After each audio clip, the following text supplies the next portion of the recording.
ابا کے جاتے ہی نیلم اور رانو نے ایک دوسرے سے لڑائی شروع کر دی۔ رانو نے کہا یہ تمہاری غلطی ہے اور نیلم نے کہا نہیں، یہ سب تمہاری غلطی ہے۔ میں تو تمہیں بتا کر گئی تھی کہ میں ایاز سے بات کرنے لگی ہوں، دودھ چولہے پر رکھا ہے، تم اس کو دیکھ لینا، لیکن تم بھی مہدی سے بات کرنے لگ گئی اور دودھ چولہے پر گر گیا۔ رانو اور نیلم دونوں بہنیں تھیں اور دونوں کی دوستی ساتھ والے گاؤں کے دو لڑکوں سے ہو گئی تھی۔ وہ دونوں لڑکے آپس میں چچا زاد بھائی تھے اور ایک بڑے سے گھر میں اکٹھے رہتے تھے۔ ایاز کی دوستی نیلم سے تھی اور مہدی کی دوستی رانو سے۔ ایاز اور مہدی نے دونوں بہنوں کو موبائل لے کر دیے تھے۔ دونوں بہنیں سارا دن ان سے میسیجز پر بات کیا کرتی تھیں۔ ان دونوں نے میٹرک پاس کر لی تھی اور اب وہ شہر جا کر پڑھائی کرنا چاہتی تھی۔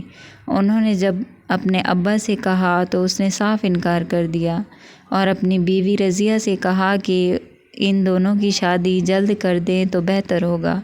دونوں بہنوں کا یہی منصوبہ تھا کہ گاؤں میں تو سب لوگ جاننے والے ہیں، اس وجہ سے وہ ان دونوں سے نہیں مل سکتی، اس لیے پڑھائی کا بہانہ بنا کر شہر جائیں گی اور وہاں ان سے ملیں گے۔ لیکن پڑھائی کی بات کرتے ہی ان کے ابا نے صاف انکار کر دیا اور اس طرح ان دونوں کا منصوبہ فیل ہو گیا۔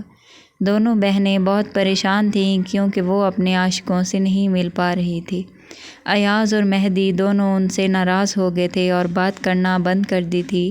دونوں بہنیں کسی بھی طرح ان سے ملنا چاہتی تھیں کیونکہ وہ ان سے بہت پیار کرتی تھی، لیکن ایاز اور مہدی دونوں ہی ان کے جسم کے پیاسے تھے۔ ایک دن دونوں بہنوں نے منصوبہ بنایا کہ ابا اور اماں کو نیند کی گولیاں دیں گے، یہ دونوں جب سو جائیں گے تو ہم ان سے مل لیں گے۔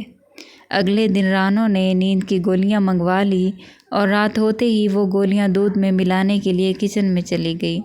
جب وہ کچن میں گئی تو 2 دیگچیوں میں دودھ پڑا تھا۔ ایک دیگچی والے دودھ میں اس نے وہ گولیاں ڈال دیں۔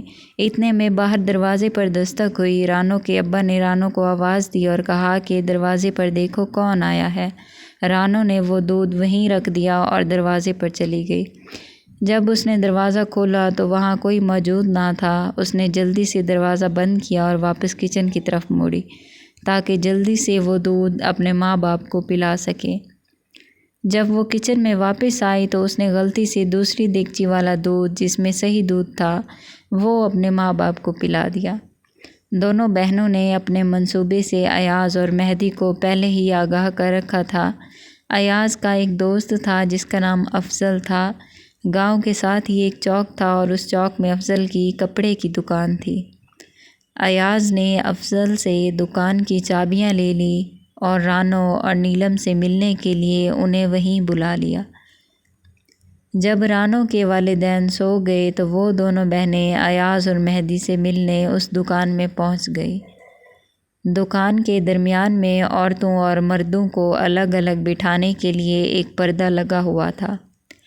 ان لوگوں نے وہ پردہ آگے کیا۔ پردے کے ایک طرف رانو مہدی کے ساتھ تھی اور دوسری طرف نیلم ایاز کے ساتھ۔